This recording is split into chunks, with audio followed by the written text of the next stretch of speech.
Hi, this is Sister Wright, and today is the 5th of April 2025. I'm here in Great Lakes Crossing Mall in Auburn Hills. I talked about this mall some time ago because this is the mall that I opened. It's an outlet mall. You can come here and do a lot of shopping, but more importantly, I wanted to kind of do this video because I looked at this photo booth and it had photos that pretty much helped me to jog my memory about something that I did in the past. I also was like a social worker, and I worked in a capacity as a social worker. I worked with people, I worked with children, not only as a social worker, but I also would help children who were dealing with crisis situations and families that were dealing with crisis situations. And one in particular, I had a program where, like a safe house for people to go to in the event that they were suffering or felt their life felt threatening, or they were someone who was, possibly thinking about committing suicide or something like that. I wanted to give them a platform and a place where they can feel safe, and until they were able to recover from whatever it was that they were experiencing or going through. At the time, there was a lot of people in the LGBT community that were threatening suicidal side, or suicide was very, very high, and that mainly was because parents were making a decision to say, no, you cannot make a transition to transgender from a male to a female or a female to a male. So a lot of children were committing suicide. So they also would approach the safe place, safe house that I had for many different people for different reasons that they were facing. But there were some of them that I wanted to be adopted into my family, and I was very much considering, but there was an older group, young adults, that who was a part of that the LGBT community that wanted to be adopted as well. I'm like, wow, you're at a very mature age. Some of them were, just wanting to have a home, so a place where they can feel safe, that was permanent for them.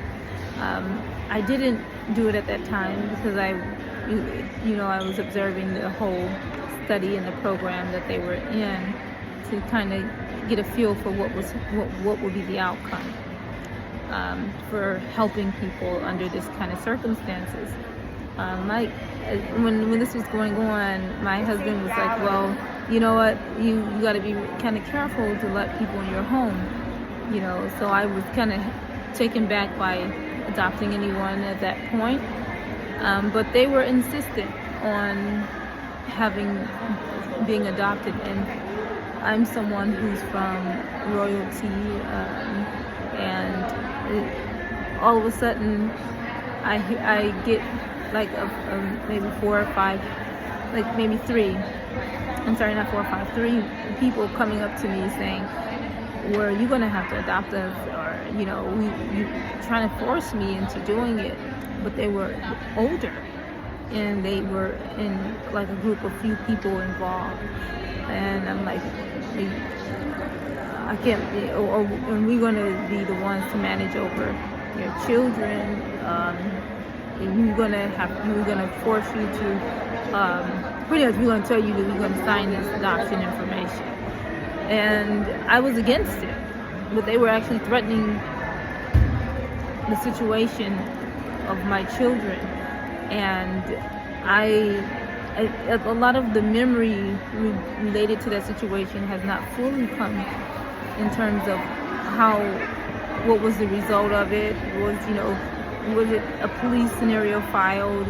Did they get thrown out of the program? Or, what occurred? But as I'm looking at this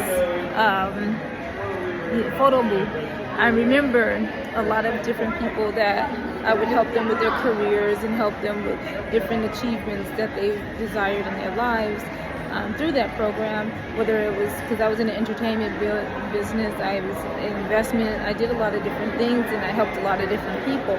So when I saw these children who were seeking education and seeking a better life for themselves, I was trying to give them that and give them opportunities. So one of the things that I did was I allowed some of them to do the photo shoot. And these are just some of the faces. One of the people were just like really engaged and wanting to have my face, as they wanted to transition their look to look like me. And I was like, no, I'm flattered, but you should look like what you want to be. But people had different things that they were dealing with. But as I'm looking at some of the faces here. This little girl looks like a little girl I know today, not in the past, but today. Her name is Shamira. But it's just, and then you have a lot of other people too in the program.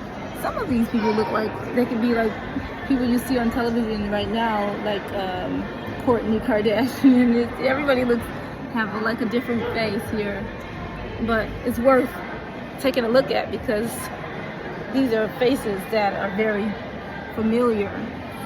Here's another one here. It's like Kendall. Oh my gosh. You can see, look at this. Kendall Kardashian.